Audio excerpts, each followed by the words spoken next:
Welcome everyone to the final ADS and AMDS webinar in the series Data and COVID-19 for before the summer.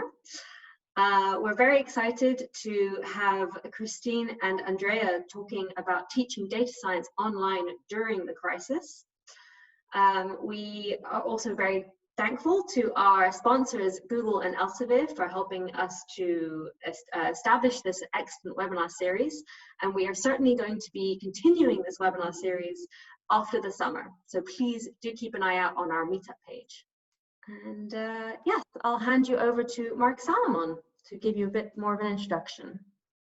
Yeah, good afternoon all. We are very honored to have Christine and Andrea as speakers. Christine Gouveia is from Elsevier, one of our sponsors also, and she is an education expert also. She will talk about her experiences in teaching online, also related to data science teaching. And Andrea is a professor in marketing at my university, the University of Amsterdam. And there she is teaching in a data science program the course on ethics and law. And she will tell a little bit about her experiences in teaching that course. Then a little bit about Amsterdam Data Science for those of you that don't know what it is. It is a cooperation between all the universities in Amsterdam and also many companies to stimulate data science in the Amsterdam area, both in research and in education. We have this kind of meetups, but we have also research corporations and labs where people from the university and people from the industry work together in research projects. Now I would like to give the Zoom to Christine to make her presentation. Thank you, Christine. Thank you, Marc, and welcome everyone and good afternoon. So a little bit about me first. So my name is Christine Gouveia, and I am at Elsevier, but I'm also a visiting professor at UPenn. And my focus area, I'll tell you a little bit about myself. I'm a learning scientist, specifically trained as a cognitive psychologist.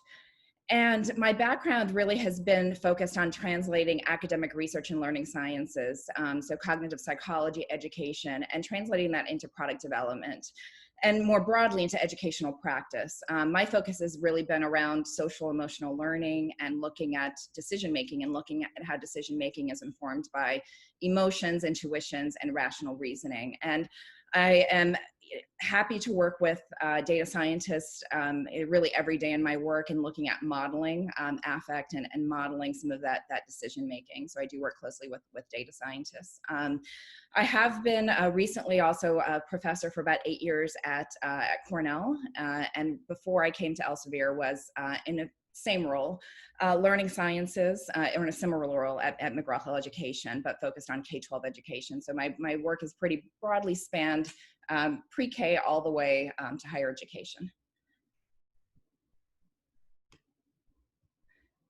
So what I want to do is today is obviously talk about teaching, effective teaching right now, I think with everything that's going on in COVID. And one of the things I want to start by talking about is sort of setting context and talking internationally about COVID and the effects and the challenges that it's had, I think, just across the board, not just specific to data science, but to education more broadly. So there was a recent report that was conducted by the International Association of Universities this year. And they examined replies from institutions in about 109 countries, including 2 regions of China. And the results were really illuminating. So I'll share just a couple findings here. So the first one is that you can see what some of the effects on teaching and learning are. And so more broadly, UNESCO has reported earlier this year in April that between K-12 and higher education institutions, they were closed in about 185 countries. And this affected about 1.5 billion learners. And that constitutes about almost 90% of total enrolled students globally.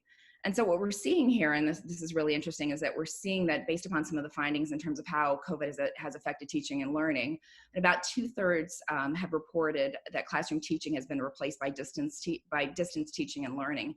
And about 1/4 have currently suspended most activities, but the institutions are actively working on developing solutions to continue teaching and learning through other means like digital or self-study. The next image breaks us down a little bit more by region. So I think I'm myself based in New York, but I think it's important to really look at internationally how this is impacting, again, institutions across the globe. And so what you see here is that this table really clearly shows the percentage of institutions at which teaching has been canceled is very low, pretty much in all regions except in Africa, where it's currently reported to be about 24%. And then Africa is also the only region where teaching has been suspended or been canceled at the majority of institutions. And about 29% of African institutions were able to really quickly move teaching and learning online, compared to about, as you can see, about 85% of those institutions in Europe. So as we kind of get context, I think just in terms of how COVID has affected different institutions across the country, one thing I want to think more deeply about is challenges that we've had in transitioning to online learning and teaching. And I want to talk about this a little bit, I think not just from, my point of view, but I also would love to hear your thoughts. So I'd love to give you just a minute to think about the biggest challenge that you've had. And if you have been a lecturer or you have been a student and experienced this transition, I'd love for you to just put in the chat your biggest challenge that you experienced in transitioning to online learning and teaching. So we have Peter who says not affected at all, retired. Andrea, managing student emotions and fears. So really that affective component. Marc has said involving students, getting lecturers to change their way of teaching. And I think we'll see it and we'll find that that's been one of the biggest challenges. So we have running hands-on workshops, struggling to find a good online mode of interacting with the audience. Absolutely, engagement is coming up, so keeping students engaged. And I think that you're going to see that I think all of these challenges that you've expressed, I think definitely resonate with some of the research findings so far to date. And practical, I think, just experiences really coming both from students and from faculty. And so these are some of the challenges that have emerged. And these I would probably say are the 5 biggest buckets. So when we think about the shift from face-to-face to distance or to online learning, I think we know that it doesn't come without challenges. And I think what we see is that the main ones, interestingly, are also related to access to technical infrastructure, competencies and pedagogies for online learning. And then interestingly also, I think the particular field of study, in this case, data science, is affected. So I think for certain disciplines, it's been much more difficult in talking to many data scientists. I think as everyone has sort of said, the engagement piece, managing the emotions has been difficult, but I know with the nature of data science, there are a lot of online activities already. So there is some variation that we're definitely seeing within disciplines. But the transitions are sort of broken down into those sort of interconnected dimensions. So I think at the same time, we also see opportunities as well. So I think with some of the shift that's become unsettling, we have an opportunity to look at more flexible learning possibilities, explore different types of environments, whether they're blended or hybrid environments, and then explore sort of the mixing of synchronous and asynchronous learning. So I think that there certainly are some opportunities along with some of these challenges. But with those opportunities, I'll kind of run through some of these challenges, which I think are, again, sort of in line with some of the feedback that we've seen. So first is just thinking about the simple design of face-to-face courses into online delivery and assessment. And I'm separating that from the 4th bullet or the 4th bucket, which is thinking about teaching delivery. And I'm separating those out because I think we know that designing a course really takes a significant amount of time, particularly if we're designing a new course. So I want to make that distinction between course design and pedagogy and delivery. There's also this idea, I think, of just using technology to enable teaching, and learning. I think new technologies has definitely been a pain point for many people. And then finding new ways to support students. So I think that, Andrea, your point too with the last one, so I think supporting students goes hand in hand with really looking at how do you not only support them, but maintain that same level of engagement with students that they would have in a classroom setting. And this is really the bucket that we're going to focus on for today. So next question, I'd love to know from you what engagement looks like in a data science online course. And I asked this question for a few different reasons. One, engagement actually at this point, even though we have so much research on it, is still difficult to define. It's difficult to really pin down. And I think it can look different depending on your discipline, your course, and varies across a lot of different areas, but there are some sort of guiding principles that we look at that define engagement. But I would love to kind of first hear from you either what you think it should look like or what it currently looks like if you are teaching. So we have, I'm a lecturer at DePaul. We went online. I did class meetings in Zoom, solved examples, did coding. It went pretty well, and that's great to hear. And then we have trying to create the interactive nature of learning when being in a classroom. So I think, again, it gets at that issue of engagement and interactivity. And why don't I get us started just in terms of what I think it looks like, and I'll show this on the next slide. But I think that engagement looks like students being interested, getting their attention. I think that's much harder to gauge, obviously, when you're on Zoom. You can't really get a full sense of that engagement. I definitely think there's sort of this intangible aspect of a student really being dedicated and being participatory and being actively involved in discussions. So those are a few things in terms of, at least in my courses, in my learning sciences courses, what I think it looks like. And then I think there's also this component of visible thinking. You do see a lot of questioning, rich dialogue and discussion.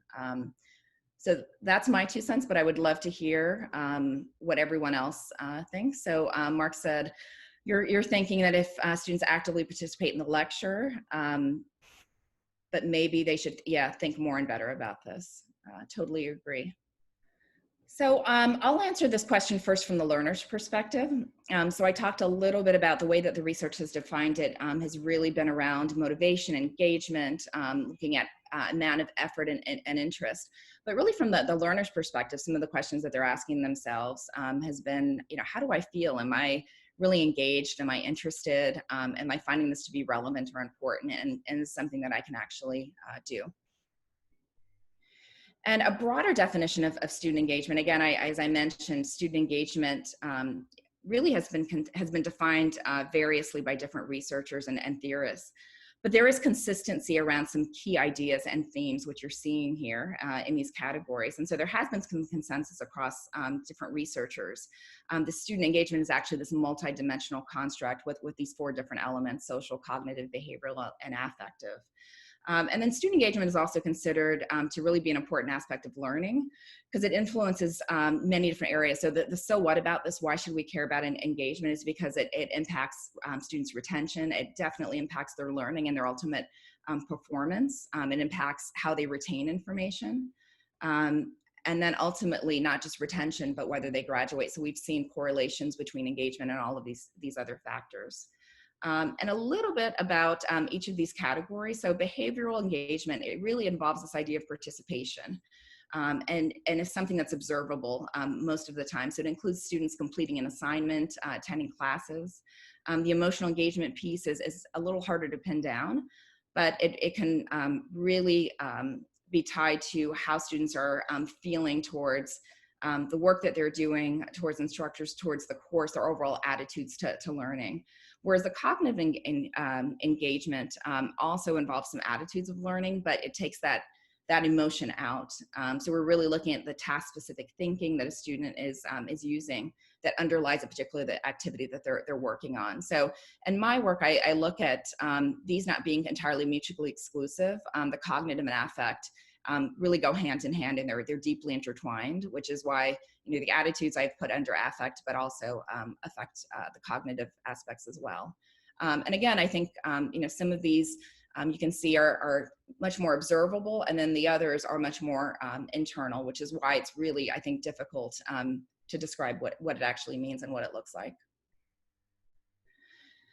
So lastly, I just want to briefly talk about, I think, 3 strategies, and really these are 3 ways, I think, of learning that are most effective for student engagement. And I think there aren't any real surprises here, but there has been consensus in the research in terms of what really affects and drives student engagement. And this is probably, if you're teaching something that you're already doing, so these strategies may really just validate the teaching that you're already doing, but I'll briefly just go through these 3. So the first is active learning. And so here, really, it's really about teaching and stressing student effort or their work so that students are able to engage more effectively. So it really means, you know, using assignments that ask students to actually do something. So that means working in a group, preparing some kind of a project, or doing something that's more likely to produce some kind of student engagement in their learning. And this could look, so just to give you an example, it could be you know, having a mini weekly project that requires students to build interactive games, which is something that I've done, or using self-assessments as part of a student's project submission, you know, week to week. And then the second is really, this is sort of the social emotional component, and this idea of social connectedness. But it's really focused around maintaining some continuous engagement with students at all times and providing that ongoing support. And so a few ways, just kind of a couple examples, and sort of thinking about this as a best practice within learning design, thinking about interaction is not just pure interaction, but it's also really focused on instructor and student interaction, but then it's also focused on student and content interaction. So there's sort of multiple levels of interaction here, but I'm focusing really just on the peer, mostly here. But this can be done through designing some kind of a web-based environment for the class to be able to practice coding very easily and to do that in a collaborative way. Also setting up some sort of course-centered study group for online courses, and that can provide some kind of a group meeting place for students to be able to stay connected through Zoom, through some kind of a group site. And we found that has a significant effect. And supporting, you know, this idea too, we've had one study that we've looked at that is verified that instructors that maintain high weekly interactions with students, as they've done in their in-person classes, has an impact both on student satisfaction and on perceived learning from students. And then lastly, focusing on problem solving. And this is done rather than just teaching a particular topic or concept in isolation. So really making connections between different topics. And this really concentrates on something functional in the real world, something that is relevant for students and meaningful to their own experience. So these are 3 best practices, again, I think, that are just sort of a good refresher and a good reminder for how we can, I think, continue to promote engagement for students. And with that, I want to thank you, and I think pass it over to Andrea. All right. So yeah, I'm gonna kind of take over, I guess, from Christine. I'm gonna try my best to refer back to her presentation. And what I brought along is a bit more like an experience record, I guess, because I was in the, let's call it, unlucky situation that I was teaching in the midst of the pandemic, and specifically courses that are about data ethics and yeah, the ethics around artificial intelligence. So I brought along some learnings and also some suggested solutions, but of course this is more like an experience report. I'm going to count on Christine to kind of help me back up some of this with the appropriate research. So yeah, also to kind of give everybody a small about me. I'm Andrea.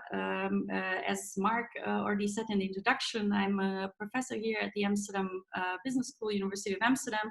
And my research and teaching is all centered around the idea of technology for good.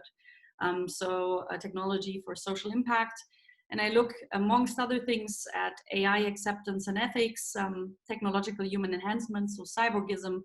And I also have a project together with ING on virtual reality and behavioral change.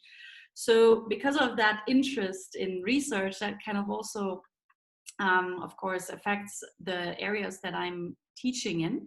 And I'm kind of telling you what I'm teaching, because that might be interesting for the context that I'm going to use to explain some of the challenges that I faced when I was transitioning my normally face-to-face class to online. So I'm regularly teaching in our executive program, so in our MBA Big Data and Business Analytics at the Amsterdam Business School. I teach 2 classes there. One is on consumer behavior in the age of big data and business analytics. And the class that Marc was already referring to is a class on privacy law and ethics for big data and artificial intelligence. I'm also teaching in our MSc, and the course that I'm teaching there is called Disruptive Innovation Marketing, and also centers around technology and has a section on big data and AI.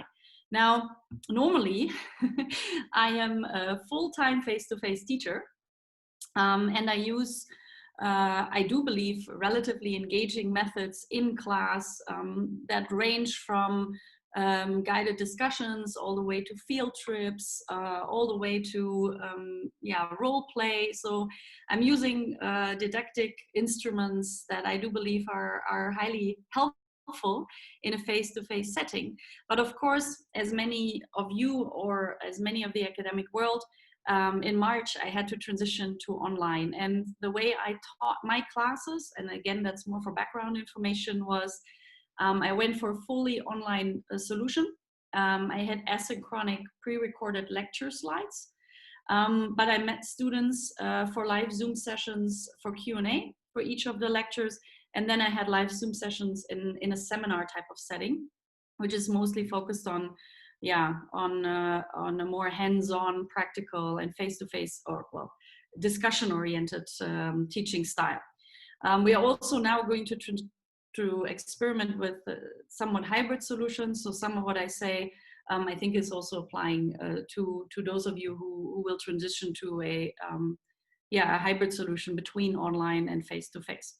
Now, the courses that I've mentioned here are having a couple things in common, and amongst others, that they're discussing what I would refer to as relatively sensitive topics. And I'm giving you some examples of what I mean when I say sensitive topics. When you teach data and AI in the context of ethical decision making, there's a couple things that, let's say, are relatively subjective. They're highly opinion loaded. They come into spaces that people might feel that there's a degree of, offense, even because of the fact that when you talk about ethics and you teach ethics, things are not always black and white, right? That's one of the most fundamental characteristics of ethical discussions, is that they kind of turn into philosophical discussions easily. So just to give you some perspectives in the scope of data and AI, so things that we usually discuss in class in either guided discussions or in a debate type of setting are questions like, should parents be allowed to post pictures of their children on social media, Facebook or Instagram, without their consent? And if so, at what age range is this okay? Is this not okay? There are huge cultural differences, but surprisingly enough, my MBA students, there's usually pretty much a 50 to 50% split in the classroom on how they feel about that. And that kind of brings forth quite vivid discussions. I'm discussing things like, should it be allowed to use communication data that you gathered on WhatsApp or on email for the creation of so-called death bots?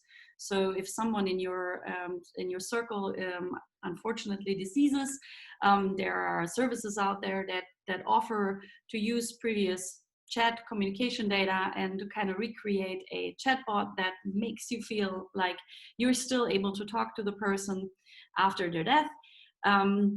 Lots of interesting opinions around that topic. Is that okay? Is that not okay? Is that helpful? Is that helpful with grief? In the scope of AI, we originally discussing this in a context of OECD and European Commission guidelines. But of course, we're discussing topics like discriminating artificial intelligence in human resources, but also topics like who should an autonomous vehicle kill? The big philosophical AI question that usually comes up in AI ethics. The figure that you see on this slide here is from a pretty powerful and impactful paper called The Moral Machine Experiment. If you're interested in the topic, it's a fascinating research work. And what I'm showing you here on the slide is that there's huge cultural, or let's call it geographical differences on how people feel about whom an autonomous vehicle should kill. And one of the findings, for example, is that there's a southern cluster that, for example, agrees that socioeconomic status, so someone's richness versus poverty, could be an indicator of the decision-making process. So they would feel comfortable if autonomous vehicles would take socioeconomic status into account, into the direction that they would opt to have an autonomous vehicle kill socioeconomically poorer individuals. So these are topics that bring forth a lot of emotions. They're highly, well, some of them are highly loaded in terms of content. And in a classroom setting, I usually feel reasonably comfortable discussing them. However, when I transitioned online, I realized that there's a couple things that fundamentally change when you go online. And I brought a couple. There are more, of course. And I also brought some solutions, because I hope that you're coming out of this little webinar with some hands-on, what can I do better than Andrea learnings. So, well, one thing that, of course, is kind of a core issue to the whole teaching online, and we are right now seeing this in this webinar as well, is there's a certain degree of perceived anonymity. If you use a software like Zoom or MS Teams, for example, people opt or not opt to portray their video. And the fact that I can suddenly not see someone else's face, at least in my experience from the last months, kind of affects the way that people communicate with each other. And especially in discussions, there seems to be a little bit of a, yeah, let's call it negative effect of perceived anonymity. We all know that from social media like Facebook, but that also holds in a teaching setting. Now, also something that I noticed is that in a classroom setting, I felt much more able to manage my participants, or in this case, my students, in terms of the few always very loud voices that you have in the discussion versus the, let's call them more silent voices, that the more shy students, that you are in a face-to-face setting, you can somehow assess if you think that it's a good idea to kind of activate them explicitly, kind of more, you know, demand their opinion, but also to keep, let's say, in place the very loud voices in such discussions. That, for me, proved to be much more difficult online, especially in front of a screen of a lot of black names, where you don't even see who are the loud voices. And especially if the class size gets bigger and you don't right away are able to make the connection if you've heard this voice before or not, it gets a little bit of a juggling experience. We've also quickly discussed this in the beginning of this webinar, but yeah, oftentimes because of the way that our student population is composed, we have a lot of international students. I, in the beginning, very, very comfortably opted to record also the seminars, because we have students who are from Asia, from the Emirates, and in the beginning of the pandemic, they chose to go back to their home countries. But that also meant that teaching times collided with their, let's say, very valuable sleep. So I felt, okay, it's better if everybody has the same access to the materials, and I recorded. But the counter, or the disadvantage of that, of course, is that the recording also means that people maybe not feel as comfortable sharing their opinion because they're afraid of infinite documentation. The internet doesn't forget, right? And having discussions on Facebook pictures of your children might feel much more comfortable if you don't think that this material is available to everybody forever. And then last but not least, as I've pointed out, the topics that I talk about can get a little bit touchy, and normally I feel very comfortable with a certain degree of emotional intelligence to gauge the discomfort in the classroom setting. So are there students who, you know, you kind of cross a line and you say, okay, there's too much talk about a culture that they might belong to, and then you can make sure that you're kind of stepping out of that type of discussion. Again, that requires some cues that are not available to you as a teacher online. So my last slide that I have, because I know I'm on a time bound, I brought along a couple solutions, and they're by no ways perfect or research backed, but there are things that I tried to work with during the last months, and more than happy if you have more to share. I'm happy to learn. So in terms of the forced anonymity, well, I never force video use. The reason being that I'm very aware that there might be socioeconomic or social issues that students face, and asking people to forcing them to use a video could possibly make them relatively uncomfortable about their background, about the way they live. Having said that, I know that there are lecturers who choose differently. And if that's the choice, to increase or let's say decrease the anonymity issue, I would at least recommend to share strategies to the students about virtual background use or the blur function of the background.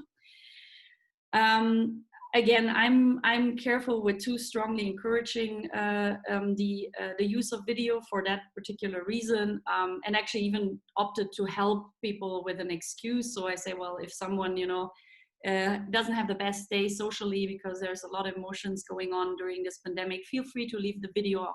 But what I did notice makes things much easier, especially when discussions become a little bit more heated, is the use of name stating. So ask people to tell you who they are before they're actually giving a comment to the discussion.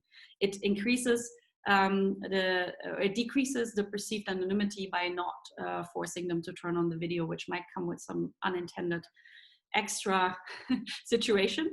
The topic on loud versus silent voices, I have chosen to use breakout rooms. I've used Zoom before. It allows you to make the classroom smaller, and especially for discussions. I think for certain students that are maybe not as comfortable speaking in front of everybody, it is much easier to share their opinion in a group of 3 versus in a group of 60. So the use of breakout rooms to prepare discussions is something that is super helpful. Zoom only allows you to randomly assign students, but of course, if you have a manageable group size, you can even assign them in a guided fashion where you take into consideration aspects of culture or diversity that possibly help a little bit with creating these groups.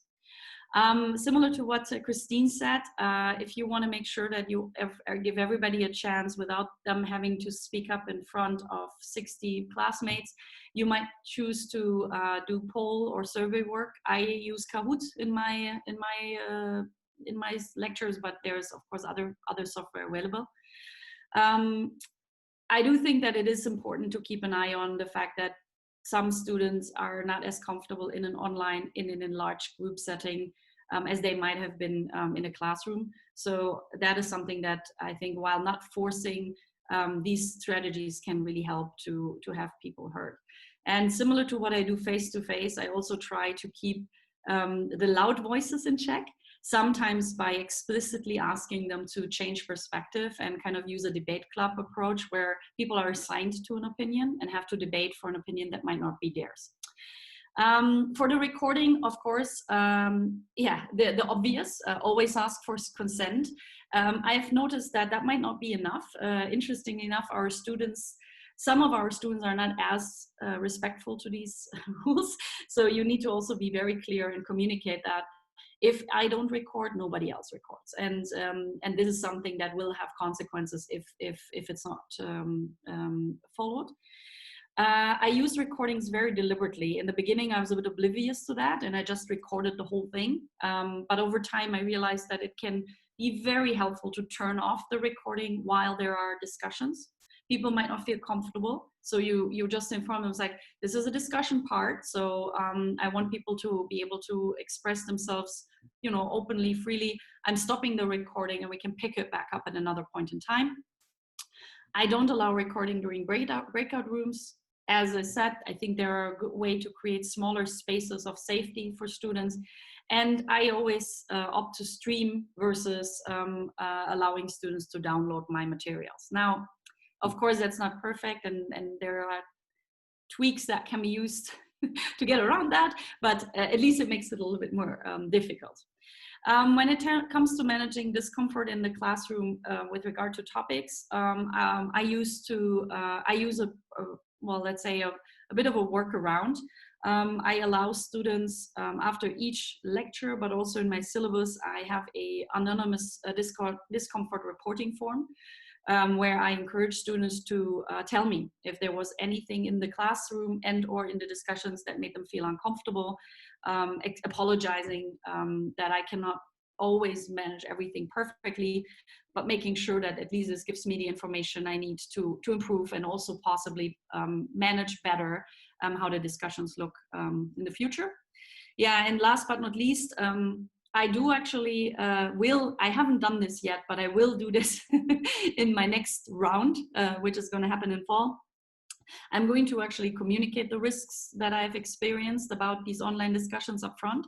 So kind of telling people, hey, you know, some people tend to be a little bit less careful in what they say when they don't see their own face or the faces of their colleagues. So let's all be careful about that, and also communicate and manage and moderate the discussions with clear guidelines.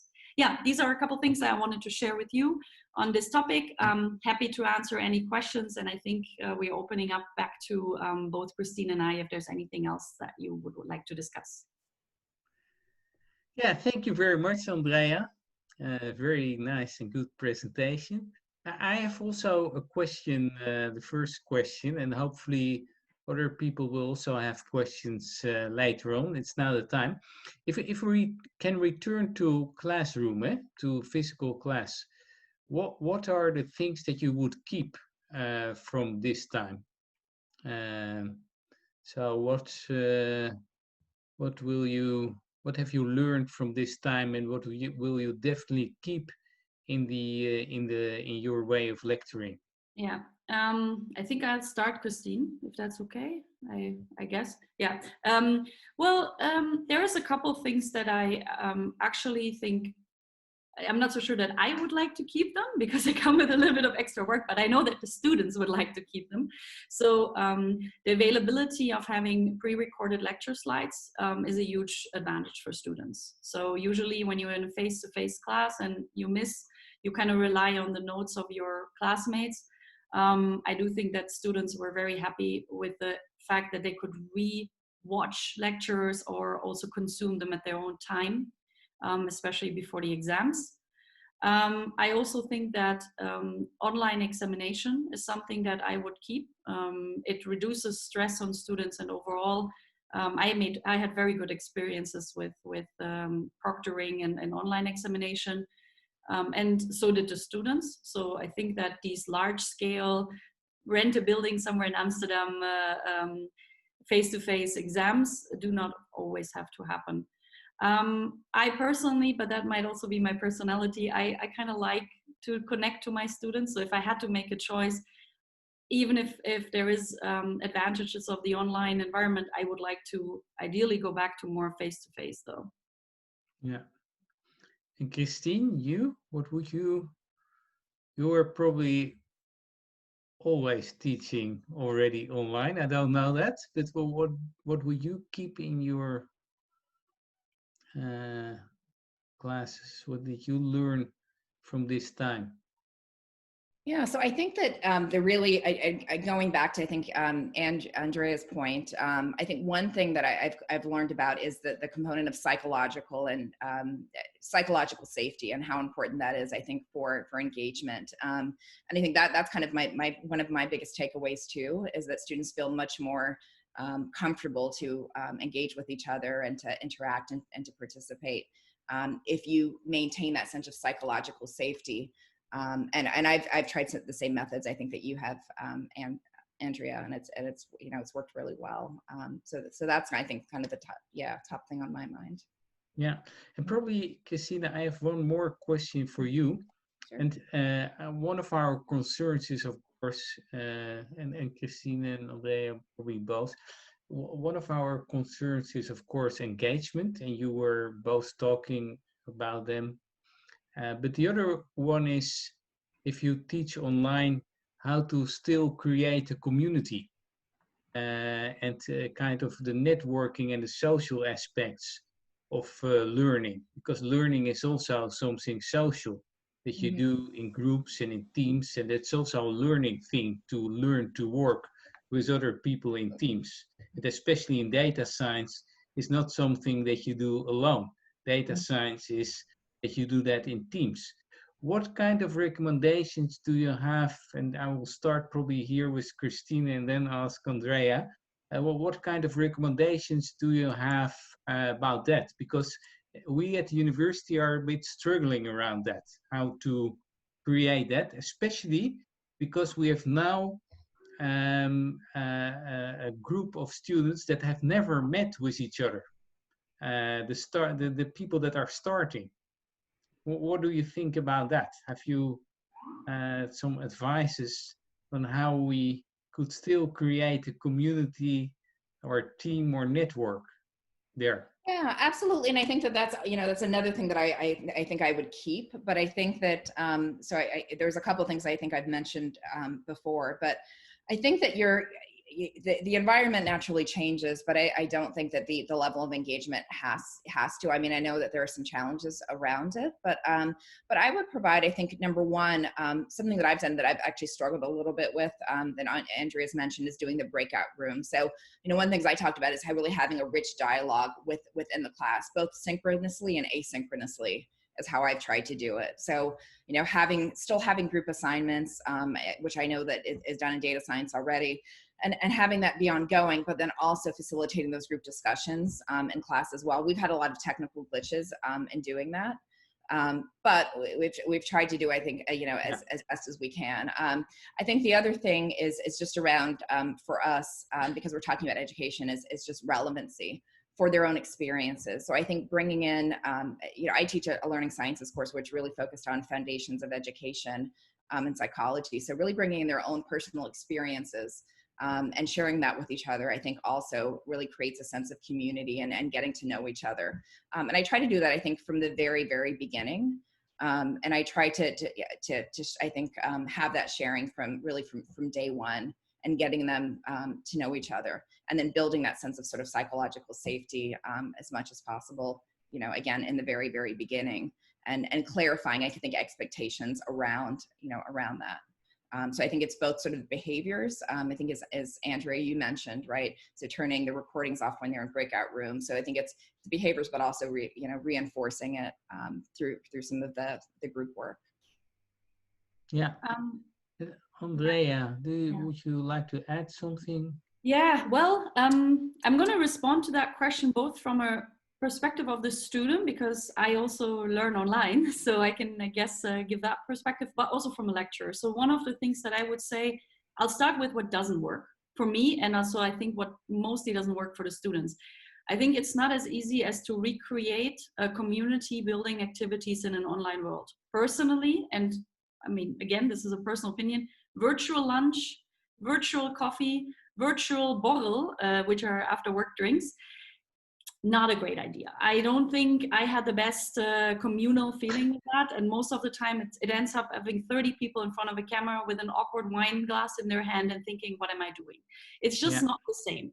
So I do think that splitting in smaller groups makes a huge difference. That I'm absolutely with Christine on that one. I also think it's a lot about accountability. So finding out which students have similar interests, maybe characteristics, and creating some form of buddy system or team system where you also kind of keep an eye on others in your community. I think that is something that has worked quite well. You know, working together on assignments is one aspect, but also, for example, just making sure that there's someone that you kind of team up with and you just keep an eye on. It's like, this is your buddy during this experience, or this is your four clever team members, and kind of make sure that everybody kind of gets going. I do think that there are some things that can be done to create community, is playing a little bit with a surprise element. So I think Marc, you know that, but in one of my classes, there's insect-based food. And I think you can easily transform that into a non-classroom setting, and then kind of have smaller groups of people that meet up to experience that together. But not 30 people in front of a camera, but your little, you know, four people team that has some fun and can do it in a, let's say, not 100% formal environment. So yeah, that would be my take on this. Yeah, and I'll just add to that too. I think just to your point, building community, one different thing that I've done is, as opposed to mixing groups up in the small groups throughout the course, to build a sense of community, I've kept the same groups so that they do have that support system throughout the course. So I think that's one thing. And I think the other thing with the problem-based learning that I talked about is also giving them, as much as I can, some virtual immersive projects to work on together. That gets them to really focus and focus on solving a problem together. So I think that's the other thing that I've kind of kept but done a little bit differently in terms of the mode of doing that. Yeah. Thank you. Julia, are there more questions or? No, I think we have been very clear about all the things that we think and suggest and our experiences. So we don't have questions. I hope in this case this is a good thing. I don't have any additional questions that I would like to ask. So if you, Marc, have anything else. Yeah, I see here one more question appearing. Probably Julia, you could take a look at it as well. Considering the possibility that remote working and education will remain at the current magnitude, since we do not know when and how the pandemic will develop in the coming months, how do you envision the future of remote online education based on new tech being developed in a fast pace? IMHO, the pandemic has speed up the development in MOOC and online education. How do you see that develop? That's an exciting last question. Yeah, so I'll quickly just kind of talk about it, because I think that one thing I've looked and worked a lot into is using technology to really drive teaching and learning rather than the technology driving it. So I think that's kind of one opportunity, is really thinking about how you can use new technologies to enable learning, whether it's virtual reality, whether it's sort of teaching in the classroom, and really thinking about how the technology meets the design of the course along with the way that design is delivered throughout teaching. So I think there's some new opportunities, I think, to look at different modes and methods of teaching as a result of some of those new technologies, and experiment and test them out. So I'm really, really excited about that. Andrea. To follow up on it, I think it made me smile, because I remember that we have this blended learning team at the University of Amsterdam, and about a year and a half ago, they knocked at my door and they're like, "Hey, you can digitalize your content." And I think, as the same as 95% of other teachers, I'm like, "Yeah, sure, I'll do that someday." And then when the pandemic hit, I literally saw them sitting in a room, kind of like, "Hey, we told you should have done that." So I totally agree that I think that this could be used as an accelerator. While keeping an eye on, some people and colleagues that might have challenges with this change, either because of their characteristics or socioeconomic situation. I mean, technology is not cheap, and that also applies to students. So if you ask me, how do I see this within the next phase, which is still purely online, I think that we need to be a bit better in training and preparing. Not because it wasn't available, but people didn't make the best use of it. But I do think that it can have a huge impact. I do still think that there is value to face-to-face. I mean, of course, as a lecturer, you get these questions these days like, what do you think? Never coming back to the classroom? I don't think so. I think that what we could do and should do is to very carefully assess, and Marc's first question pointed to that, is what's the best of both worlds? And I think both have merits, and depending on the exact class, student population, situation, I think we need to be better in defining what is an instrument for what. I think that we haven't done so well, at least in our previous phase. When I'm saying we, I'm referring to my academic circle.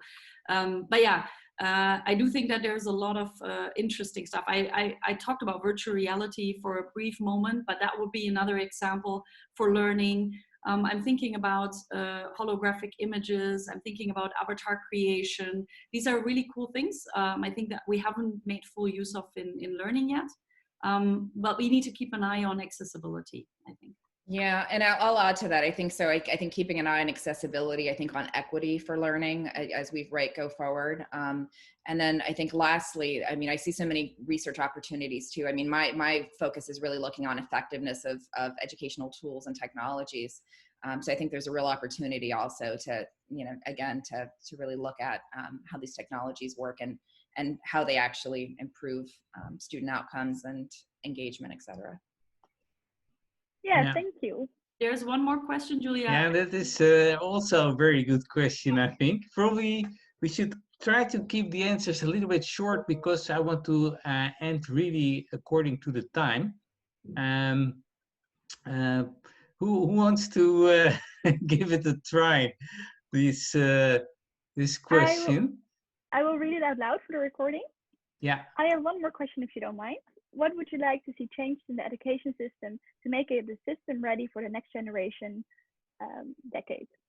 Is there a list of 3 things you would like to see changed? Please feel free to provide your vision. Sky is the limit. That's important. Blue sky thinking, yes, love it. You can go ahead.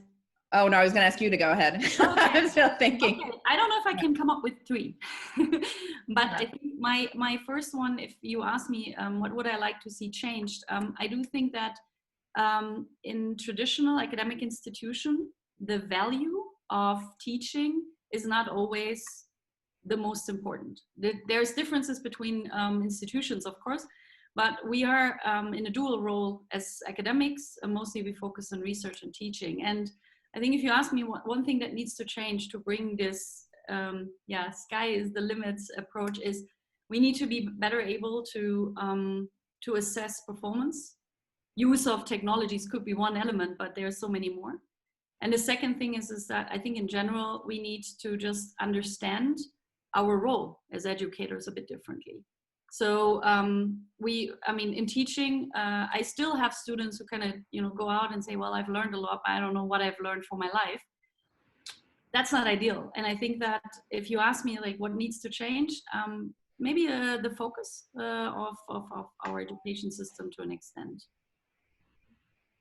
Yeah, sure. So I'll add one to that, which I think is just, I think readiness for careers. I think so for me, bridging the gap, I think between graduating and preparing students to graduate and then really educating with what they need to be able to, succeed in their careers. So I think that's something that I think would be really useful to, make us more systematic. I think for us as universities, we should very well think about how we distinguish from Coursera, or how we use it, or how we really distinguish from those kind of fully online programs. Some students are asking for it already, and I think we have to really think very well about that. And of course, it's not so difficult to list some of these differences, like our individual approach,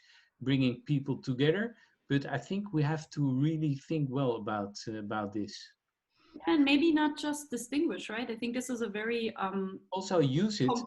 Competitive mindset that might actually be one of the problems.